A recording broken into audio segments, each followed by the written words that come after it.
Hello friends, स्वागत है आपका सरिता राठौर ब्लॉग्स में। कैसे आप सभी, उम्मीद करते हैं आप सब अच्छे होंगे। फ्रेंड्स, 6 जून वट सावित्री व्रत आ रहा है। आज मैं उसके विषय में आपको जानकारी देने वाली हूँ।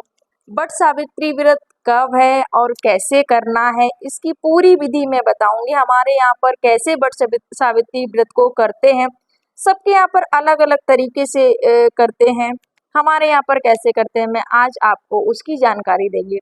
जैसे कि आपको पता है, वट सावित्री व्रत 6 जून 2024 को दिन गुरुवार को पड़ रहा है। अगर हम वट सावित्री व्रत जो भी महिलाएं करती हैं, उनको बुधवार के दिन ही अपने अ, बालों को धुलना है अच्छे से, और बुधवार के दिन ही अब नाखून वगैरह काट लेने हैं। और शाम को जब भोजन करना है तो सात्विक भोजन करना है। लहसुन, प्याज, ये चीजें, तामसी चीजें भोजन नहीं करनी है। ना ही बैगन खाना है, ना मूली खानी है, ना मसूर की दाल, ये सारी चीजों का भी परहेज करना है। और ना ही लहसुन प्याज खाना है। इन सब चीजों को शाम को भोजन नहीं करना है, सादा भोजन करना है। उसके बाद में शाम को ही, जैसे कि गुरुवार को सुबह में पूजन का समय है, तो उसके लिए आप शाम को ही तैयारी कर लीजिए। जो भी सामान है, जो लाना है पूजन के लिए, फल फल चाहिए। शाम को आप चना भिगो दीजिए, क्योंकि पूजन में चने भी चाहिए होते हैं। काले चने जो होते हैं, उनको शाम को पानी में भिगो दीजिए। और जो सूत, कच्चा सूत होता है, वो भी मंगा लीजिए। उसकी 2 मालाएं बनाते हैं। एक तो जो वट वृक्ष का जो वृक्ष होता है, पेड़, उस पर एक, दोनों ही चढ़ा देते हैं। और एक माला को फिर अपने गले में धारण कर लेते हैं। एक माला वहीं पर उस वट वृक्ष पे चढ़ा देते हैं। और उसके बाद में 2 मालाएं बना लेते हैं। और पूरी जो भी तैयारी रहती है, सब कुछ शाम को ही थाली तैयार कर लेते हैं, क्योंकि सुबह में बहुत जल्दी जल्दी रहती है। इतनी गर्मियों के दिन चल रहे हैं, जितना जल्दी सुबह में पूजन हो जाए शुभ मुहूर्त में, उतना ही बहुत अच्छा है। और जैसे कि बुधवार को आप शाम को पूरी तैयारी कर लीजिए, मेहंदी लगा लीजिए अपने हाथों में। और सुबह में गुरुवार को जल्दी उठिए, साफ सफाई घर का, उसके बाद में स्नान करिएगा। उसके बाद में जो पूजन में जो सामग्री में जो लगता है, उसको तैयार करिएगा। उसमें मेरे यहाँ बरगदा बनाए जाते हैं, आटे के, मीठे आटे के, गोल गोल, जैसे कि जो बरगद होता है, जो बरगद में जैसे फल लगते हैं गूलर, वैसे बरगद में जैसे फल, वैसे ही बरगदे, गोल गोल बरगदे बनाए जाते हैं आटे के। और वो बनाने के बाद में पूड़ी बनाई जाती है। और फिर आपको हलवा बनाना हो या खीर बनाना हो, जो भी मीठी में आपको बनाना हो, वो आप बना लीजिए। वो बनाने के बाद में थाली तैयार करिए, उसमें फल रखिएगा, जो भी खरबूजा, आम, जो भी चढ़ाना हो आपको, वो रखिएगा। और कच्चा सूत रखिएगा अपनी थाली में। लेपन रखिएगा, जो लेपन लगाते हैं हल्दी कुमकुम का और आटे का मिक्स करके, जो वृक्ष पर जो लेपन लगाते हैं, वो जरूर रखिएगा। और चने, जो आपने शाम को चने भिगोए थे, वो चने भी जरूर रखिएगा। दीपक बनाइएगा, आटे का दीपक बनाइएगा, धूप कपूर रखिएगा, अगरबत्ती रखिएगा। और एक लोटा जल का भी जरूर रखिएगा, जल ले जाइए। और पूजन की और आटा भी ले जाइए, क्योंकि वहां पर आप चौक पूरते हैं ना, तो थोड़ा सा आटा भी रख लीजिए चौक पूरने के लिए वहां पर। तो ये जो सारी सामग्री होती है, थोड़े चावल रख लीजिए, कुमकुम, हल्दी, ये सब अपनी थाली में सजा लीजिए, रख लीजिए। और जो कच्चा सूत है, सब कुछ। उसके बाद में आप थाली तैयार करने के बाद आप खुद भी तैयार हो जाइए। एक दुल्हन के, जैसे कि जब शादी होती है, तैयार होके जैसे दुल्हन आती है, पूरा 16 श्रृंगार करती है, वैसे ही आपको श्रृंगार करना है। पैरों में मावल लगानी है, हाथों में मेहंदी, जैसे कि मैंने बताया कि बुधवार को ही शाम को लगा लीजिए।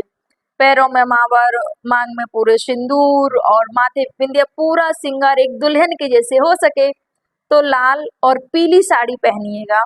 लाल और पीली साड़ी पूजन के लिए बहुत अच्छा मानते हैं, तो जरूर लाल और पीली साड़ी पहने। हो सके तो शादी की अगर आपकी लाल साड़ी हो, तो उसको पहनिएगा जाके। और अच्छे से तैयार होके मांग टीका लगाइएगा, मंगलसूत्र, सब कुछ अच्छे से तैयार होके थाली को, जो भी आपने पूजन सामग्री रखी है, उसको लेके जाइए वहाँ बट वृक्ष के पास में। जब आप बट वृक्ष के पास पहुँच जाएं, उस बट वृक्ष को प्रणाम करें और उस जगह को साफ करके वहाँ पर बट वृक्ष पर जल चढ़ाएं। चौक पूरें, चौक पूरने के बाद में वहाँ पर गणेश गौरी बना लेते हैं और वहाँ पर गणेश गौरी को, गौरी माता को सिंदूर अर्पित करें, गणपति भगवान को पुष्प अर्पित करें, उनको भी तिलक करें और जो लेपन बनाया रहता है वो लेपन जो बट वृक्ष है उनको लगाते हैं और दीपक जला लेते हैं। दीप प्रज्वलित करके वहाँ पर रख देते हैं। उसके बाद में ये जो हम भोग का सामान ले गए थे प्रसाद को चढ़ाने के लिए, जैसे कि बरगदा बनाए थे और दीपक जलाएंगे और धूप कपूर से जो अग्यारी है वो वहाँ पर देंगे और जो चने हैं और जो प्रसाद है वो सब चीज़ें हम वहाँ पर एक जगह ही एक बट सावित्री को भगवान शिव और पार्वती का नाम लेके और उनको वहाँ पर चढ़ाएंगे और सत्यवान और सावित्री की कथा वहाँ पर हम करेंगे।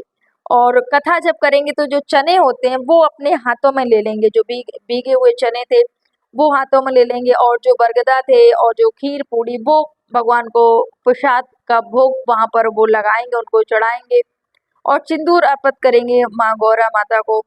वो कथा पढ़ेंगे हम सत्यवान और सावित्री की। सत्यवान सावित्री एक बार वन में सत्यवान और सावित्री वन में विहार करे तो उसी समय जो सत्यवान के प्राण यमराज लेने के लिए आते हैं।